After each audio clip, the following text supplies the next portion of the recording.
महत्वपूर्ण जानकारी आपको देने का प्रयास कर रहे हैं कि आपके घर में ट्यूबलाइट, आपके घर में लट्टू, आपके घर में बल्ब, ये तो एक बहुत आवश्यक चीज़ है और सब जगह लगा होता है। तो कौन सी दिशा में कौन से कलर का बल्ब लगाना आपको शुभ परिणाम देता है। मैंने आपके बेडरूम के बारे में बताया, किचन के बारे में बताया, लिविंग रूम के बारे में बताया। अब सबसे महत्वपूर्ण हमारे पढ़ने वाले जो बच्चे हैं उनके कमरे में, स्टडी रूम में। तो पढ़ने वाले जो बच्चे हैं, एजुकेशन जो कंपटीशन की तैयारी कर रहे हैं, पढ़ाई कर रहे हैं, उन बच्चों के स्टडी रूम में नॉर्थ वॉल पर उत्तर दिशा में हरे रंग का बल्ब लगाना चाहिए।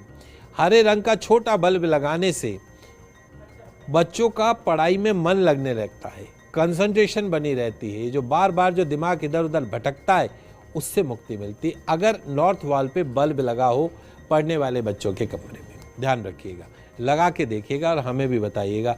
इस बार आपके बच्चे बोर्ड के एग्ज़ाम में अच्छे से पास होंगे और कंपटीशन की तैयारी कर रहे हैं तो निश्चित तौर पे सफलता उनके कदमों को चूमेगी, सिर्फ नॉर्थ वॉल पे, उनके पढ़ने के कमरे की नॉर्थ वॉल पे हरे रंग का बल्ब लगाने से।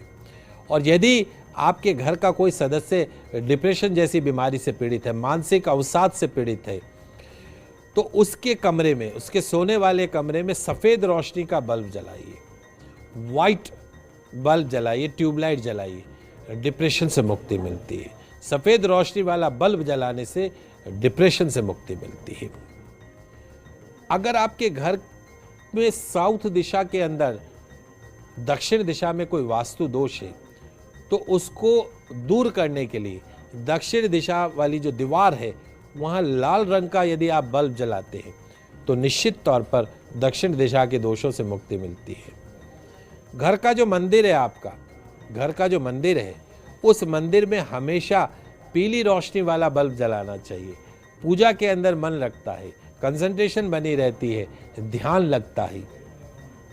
घर का टॉयलेट, उस टॉयलेट के अंदर हमेशा सफ़ेद रंग की रोशनी वाला बल्ब ही लगाना चाहिए। घर के टॉयलेट में सफ़ेद रंग का बल्ब या ट्यूबलाइट लगानी चाहिए। ध्यान रखिए।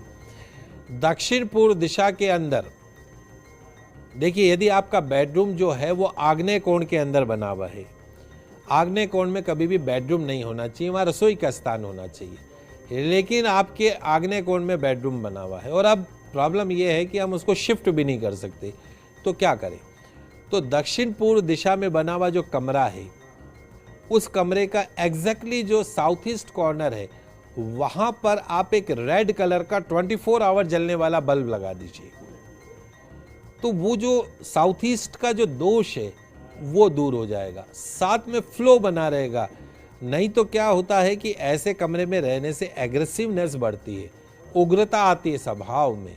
मैरिड कपल को कभी भी साउथ ईस्ट वाले कमरे में नहीं रहना चाहिए।